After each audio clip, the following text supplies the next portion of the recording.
عزیز طلبہ، آج آپ نون ساکنہ اور تنوین کے احکامات میں سے چوتھا قاعدہ اخفاء حقیقی کے بارے میں پڑھیں گے۔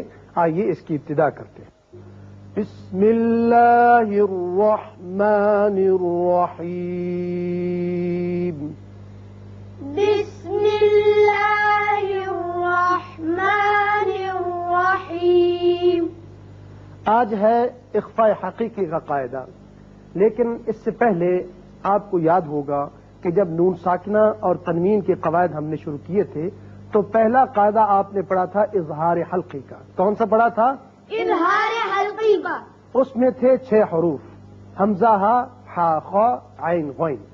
دوسرا قاعدہ جو تھا وہ تھا ادغام کا، جس میں بھی 6 حروف استعمال ہوئے، یرملون، یا، را، میم، لام، واو، نون۔ تیسرا قاعدہ تھا اقلاب کا، اس میں ایک حرف آتا ہے با، تو یہ کل تعداد ہوئی 13۔ کتنی؟ 13۔ باقی 28 حروف میں سے یہ 15 حروف بچ گئے۔ یہ 15 حروف جو ہیں وہ اخفاء حقیقی میں استعمال ہوتے ہیں، انہیں کہتے ہیں حروف اخفاء۔ حروف اخفاء۔ اب یہ 15 جب آئیں گے نون ساکن یا تنوین کے بعد تو یہاں آواز نکلے گی اخفاء کی، اور وہ کیسے نکلتی ہے کہ غنے کی مانند۔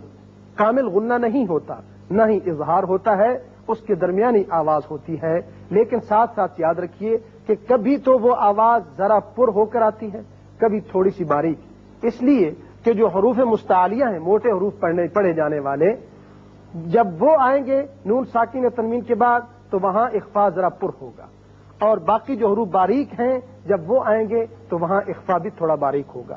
حروف مستعلیہ میں سے یہاں 5 ہیں، ایک صاد ہے، قاف ہے، طا ہے، ضاد ہے اور ظا ہے، یہ 5 ہے۔ باقی 2 آپ حروف اظہار میں پڑھ چکے ہیں۔ باقی جتنے یہ ہیں یہ جب آئیں گے تو آواز ذرا سی پتلی ہوگی۔ اب یہ حروف اخفاء 15 کون کون سے ہیں؟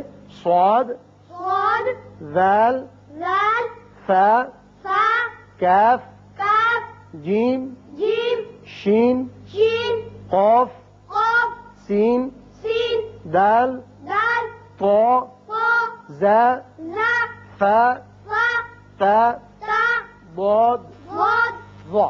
وا۔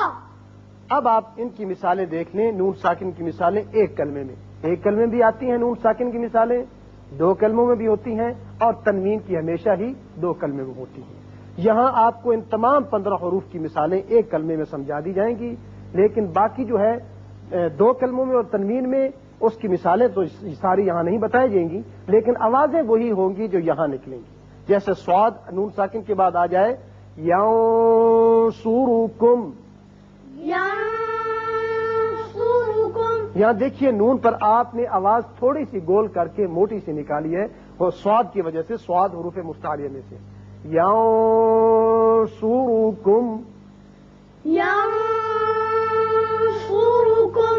اب ذال باریک پڑا جاتا ہے، یہاں اس کی مثال یوں ہوگی منذرون۔ منذرون۔ سا بھی باریک ہے، منصورن۔ منصورن۔ انکالن۔ انکالن۔ کاف، یہاں نون کا جو آپ اخفاء کریں گے تو تھوڑا سا غننے کی طرف زیادہ مائل ہوگی آواز، انکالن۔ انکالن۔ اسی طرح جیم پر انجیناہ۔ انجیناہ۔ یعنی یہاں جب بھی اخفاء آئے تو جلدی سے نون ادا نہیں کرنا، ورنہ وہ اظہار ہو جائے گا۔ اخفاء کے معنی ہے کہ ایک الف کے برابر آواز کا ٹھہراؤ کرنا۔ شین کی مثال ينشئ۔ ينشئ۔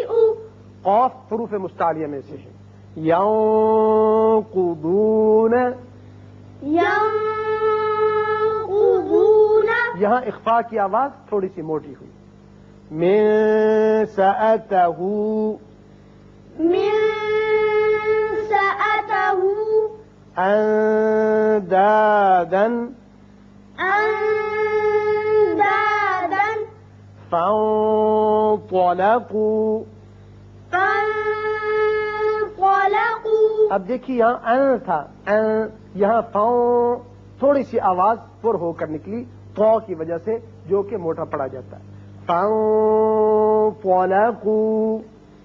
فانطلقوا زا کی مثال منزلا، منزلا فا کی مثال فانفروا. فانفروا یہاں نون ساکن کے بعد جب فا آ جائے تو یاد رکھیے جب اس کو ادا کریں تو ایک دانت اوپر والا تھوڑا سا نچلے ہونٹ کے ساتھ لگے گا. فانفروا. فانفروا آپ دوبارہ توجہ کے ساتھ میرے چہرے پر غور کیجئے. فانفروا. فانفروا شاباش. تا باریک پڑا جاتا ہے. منتہون. منتہون یہاں ضاد اور ضا یہ دونوں حروف مفتعلیہ میں سے ہیں جو پر پڑے جاتے ہیں. یہاں اخفا بھی تھوڑا سا پر ہوگا. معبود، معبود ينظرون، ينظرون ينظرون. ينظرون یہ تھی مثالیں نون ساکن کی ایک کلمے میں کہ جب بھی حروف اخفا میں سے ان 15 میں سے ان نون ساکن کے بعد کوئی بھی آ جائے تو وہاں آواز ناک کے بانسے سے ایک الف کے برابر ٹھہر کر نکلے گی. اب اس کی مثالیں نون ساکن کی 2 کلموں میں بھی ہیں. مثلا جیسے من شکر، یہاں دیکھیے یہ شین ہے. اب من ایک کلمہ ہے، شکر دوسرا کلمہ ہے، لہذا یہاں نون پر اسی طرح اخفا ہوگا جیسے یہاں آپ نے ینصرکم پر کیا تھا. تو ہم پڑھیں گے من شکر. من شکر اور تنوین کی مثال ہمیشہ 2 کلموں میں آتی ہے. جیسے مبارکن طیبہ، یہاں طا ہے. اب مبارکن ہے، تنوین ہے اوپر، ایک کلمہ ہے، دوسرا طیبہ ہے، لہذا یہاں اسی طرح اخفا کریں گے. مبارکن طیبہ. مبارکا طیبا. تو یہ تھی مثالیں حروف اخفا کی. نون ساکن اور تنوین کے بعد اگر ان میں سے کوئی آ جائے تو وہاں ایک الف کے برابر آواز ناک کے بانسے میں سے ہوتی ہوئی ٹھہراتے ہیں، اور اسی کا نام ہے اخفا کرنا. اللہ تعالی ہمیں اسے صحیح یاد رکھنے کی اور پڑھنے کی توفیق عطا فرمائے.